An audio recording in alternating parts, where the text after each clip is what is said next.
Video game lover, we should with each other. I said. Assalamualaikum warahmatullahi wabarakatuh. Kami dari kelompok 3. Di sini kami akan mempresentasikan sistem produksi peralatan konversi energi.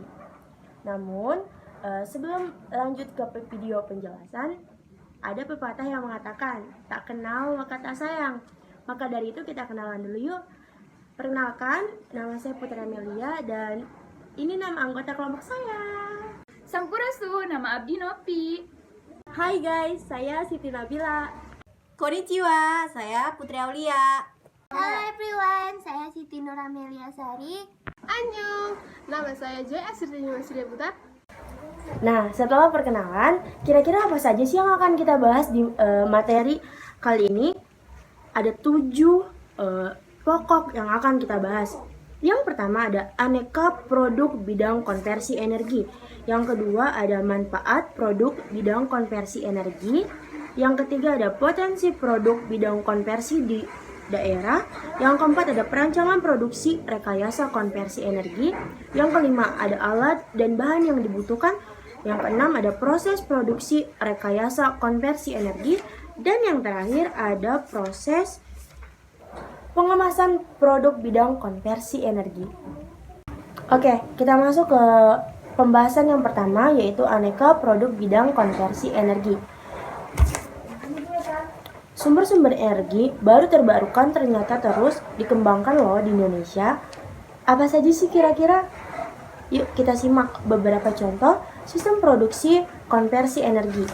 Yang pertama ada konversi energi angin. Indonesia memiliki potensi tenaga angin yang merupakan salah satu sumber energi terbarukan terutama di kawasan pesisir. Ya, konversi energi angin ini banyak ditemukan di daerah pesisir. Mengapa? Karena intensitas dari angin yang cukup mumpuni di daerah pesisir mengakibatkan konversi energi angin ini banyak ditemukan di daerah pesisir. Oke, ini adalah contoh dari konversi energi angin, yaitu kincir angin dan generator. Kemudian yang kedua ada konversi energi surya. Pembangkit listrik energi surya yaitu disebut dengan istilah photovoltaic atau PV merupakan teknik mengubah energi sinar matahari menjadi energi listrik melalui sel surya solar flare secara langsung. Nah, biasanya energi surya ini yaitu alat atau panel yang ditaruh di atap rumah atau di atap untuk menyerap sinar matahari yang kemudian akan menghasilkan energi listrik. Nah, contohnya ini panel solar cell. Kemudian yang ketiga yaitu ada energi air. Arus air yang menggerakkan sudut-sudut turbin yang dihubungkan dengan poros sebuah generator. Nah, biasanya energi air ini digunakan atau dimanfaatkan di daerah-daerah yang memiliki arus air yang cukup tinggi. Nah, ini merupakan contoh dari energi air yaitu mikrohidro. Oke, yang keempat ada biogas. Biogas yang berasal dari kotoran sapi atau manusia yang disalurkan pada bak penampungan yang melalui lubang pipa. Kotoran disalurkan ke gester atau pengolahan. Jadi biogas ini adalah sumber energi dari kotoran sapi atau manusia yang dimasukkan ke dalam pipa, kemudian dicampur kotoran tersebut dan dimasukkan ke dalam gester. Nah, yang nanti akan menghasilkan gas bio yang menghasilkan energi listrik. Ini adalah contoh dari digester biogas kotoran sapi. Kemudian yang kelima ada biomasa. Biomasa sebagai bahan organik yang berasal dari tumbuhan maupun hewan sebagai salah satu sumber energi yang dapat diperbaharui. Nah, tumbuhan di mana jika kena matahari terjadi reaksi dalam proses fotosintesis yang menghasilkan energi. Nah, jadi dari biomasa ini juga akan nantinya menghasilkan energi listrik. Nah, ini adalah contohnya. Biasanya ada di dalam alat pirolisis. Kemudian yang terakhir yaitu energi panas bumi. Energi panas bumi berasal dari inti bumi, dapat dimanfaatkan sebagai sumber energi pembangkit listrik. Nah, panas yang dihasilkan berkesinambungan, oleh sebab itu energi dikatakan sebagai energi terbarukan. Oke, Sekian saja penjelasan dari saya, dan penjelasan selanjutnya akan dijelaskan oleh teman saya. Nah, sekarang saya akan melanjutkan penjelasan dari teman saya. Yang kedua ada manfaat produk bidang konversi energi. Manfaat produk rekayasa konversi energi pembangkit listrik tenaga surya. Apa aja sih manfaatnya? Nah, yang pertama ada PLTS mampu menghasilkan energi listrik. PLTS memiliki banyak sekali manfaat untuk membantu kehidupan manusia yang dapat menyediakan energi listrik yang dibutuhkan dalam kehidupan sehari-hari.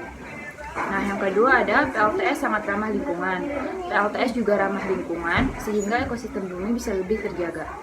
Nah, yang terakhir ada PLTS dapat mengurangi biaya penggunaan listrik. Manfaat yang paling dapat dirasakan adalah pembangkit listrik tenaga surya dapat mengurangi biaya penggunaan listrik harian. Nah, ternyata dengan penggunaan PLTS kita bisa lebih hemat loh. Di sini saya akan melanjutkan materi yang ketiga. Potensi produk bidang konversi energi daerah. Keberagaman sumber daya alam dan sumber daya manusia yang berbeda-beda dalam setiap daerah yang berada di Indonesia menyebabkan banyaknya potensi dalam membuat suatu produk energi.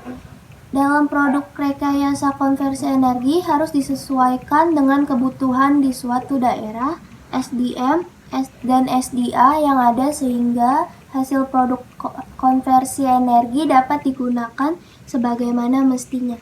Oke, di sini saya akan melanjutkan materi nomor 4 dan nomor 5, yaitu perencanaan produksi rekayasa konversi energi tenaga surya dan alat dan bahan yang akan dibutuhkan. 4, yaitu perencanaan produksi rekayasa konversi energi. Sebagian besar manusia masih mengandalkan energi fosil untuk kebutuhan energi listrik sehingga cadangan energi fosil di Indonesia semakin menipis. Dalam buku Outlook Energi Indonesia tahun 2013, rata-rata pemakaian energi sebesar 4,7% per tahun 2011 sampai 2013. Dari permasalahan tersebut diperlukan cara-cara energi baru dan terbarukan untuk memenuhi kebutuhan energi listrik dengan cara memanfaatkan energi baru dan terbarukan yang ramah lingkungan. Lanjut ke nomor 5, yaitu alat dan bahan yang akan dibutuhkan. Lembaran tembaga 1 lembar, capit buaya 2 buah, mikroammeter 1 buah, kompor listrik 1 buah, botol plastik bening yang dipotong bagian atasnya 1 buah, garam meja 2 sendok makan, amplas atau sikat kawat 1 buah, gunting 1 buah, dan air. Di sini saya ingin melanjutkan materi yang keenam, yaitu proses produksi rekayasa konversi energi. Pembuatan pembangkit listrik tenaga surya. Yang pertama, cuci tangan terlebih dahulu sebelum memegang bahan-bahan pembuat panel surya agar tidak ada lemak atau minyak yang akan menempel. Yang kedua, potong kawat tembaga dengan ukuran sama persis dengan ukuran panel pemanas yang ada dalam kompor listrik.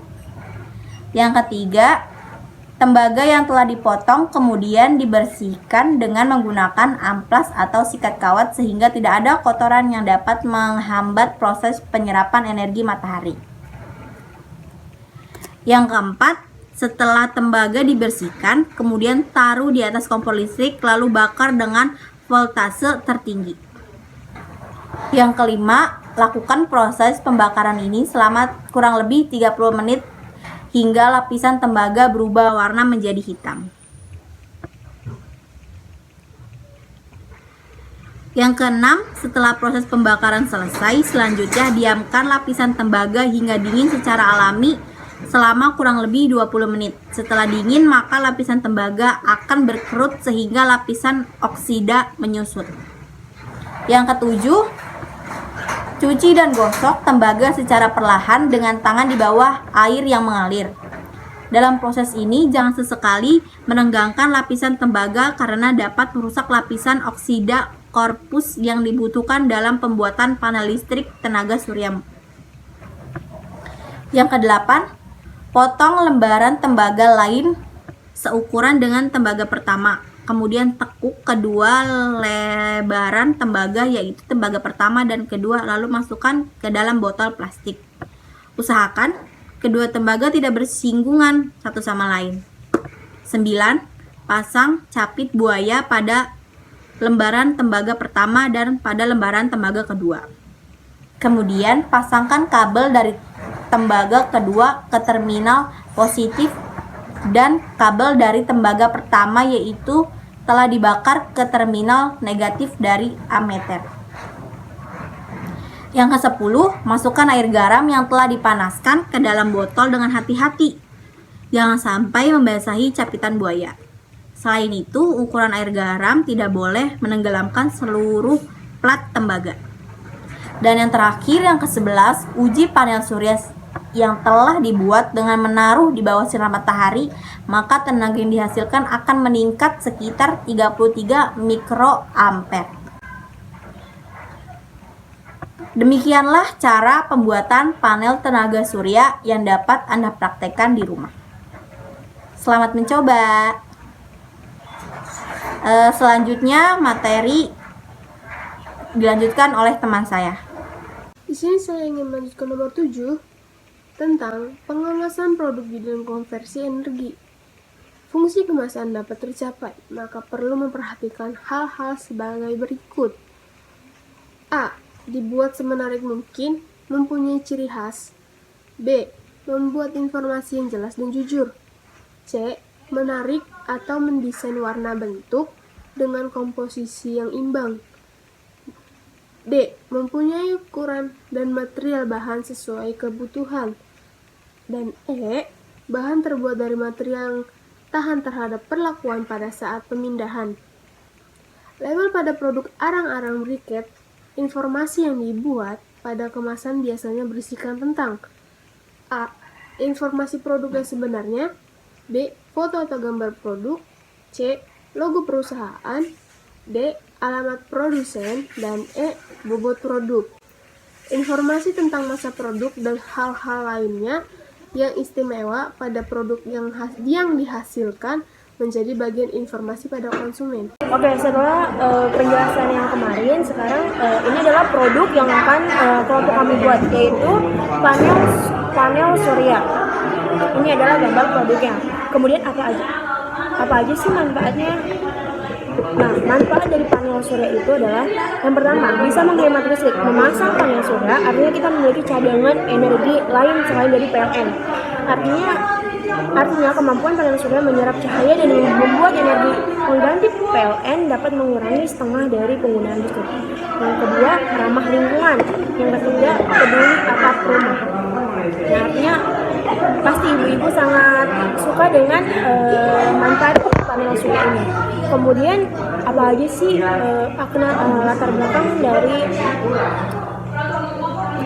dibuatnya panel surya itu? Yang pertama, seperti manfaatnya, panel surya dibuat untuk bisa lebih menghemat dan ramah lingkungan. Kemudian apa saja sih bahan serta alat-alatnya untuk membuat panel surya? Yang pertama, lembaran tembaga mengkilat 1 lembar. Yang kedua, capit buaya 2 buah. Yang ketiga, mikroammeter 1 buah. Yang keempat, kompor listrik 1 buah. Yang kelima, botol plastik benih yang dipotong bagian atasnya 1 buah. Amplas atau sikat kawat 1 buah. Yang ke-8, gunting. Dan yang ke-9, air. Lalu bagaimana langkah pembuatannya? Yang pertama, kita cuci tangan dulu untuk lebih steril. Yang kedua, potong kawat tembaga dengan ukuran sama persis dengan ukuran panel pemanas yang ada dalam kompor listrik. Kemudian yang ketiga, tembaga yang telah dipotong kemudian bersihkan dengan menggunakan amplas atau sikat kawat. Yang keempat, setelah tembaga dibersihkan, kemudian taruh di atas kompor listrik. Yang kelima, lakukan proses pembakaran ini selama 30 menit. Yang keenam, setelah proses pembakaran selesai, selanjutnya diamkan lapisan tembaga hingga dingin secara alami, biasanya sekitar 20 menitan. Yang 9, pasang capit buaya pada lembaran tembaga pertama dan pada lembaran tembaga kedua. Yang ke-10, masukkan air garam yang telah dipanaskan ke dalam botol dengan hati-hati dan jangan menguasai capit buaya. Kemudian yang 11, uji panel surya sederhana yang telah dibuat dengan menaruhnya di bawah sinar matahari. Oke, itu merupakan langkah dalam pembuatannya. Kemudian pengemasan dari produk kami, yaitu kami menggunakan pengemasan dengan media warna bagus dan ditambah dengan bubble wrap sebagai pengamannya agar bisa produk ini sampai ke konsumen dengan aman dan selamat tanpa ada kerusakan di dalamnya. Sekian penjelasan produk dari kelompok kami, kurang lebihnya mohon maaf. Assalamualaikum warahmatullahi wabarakatuh.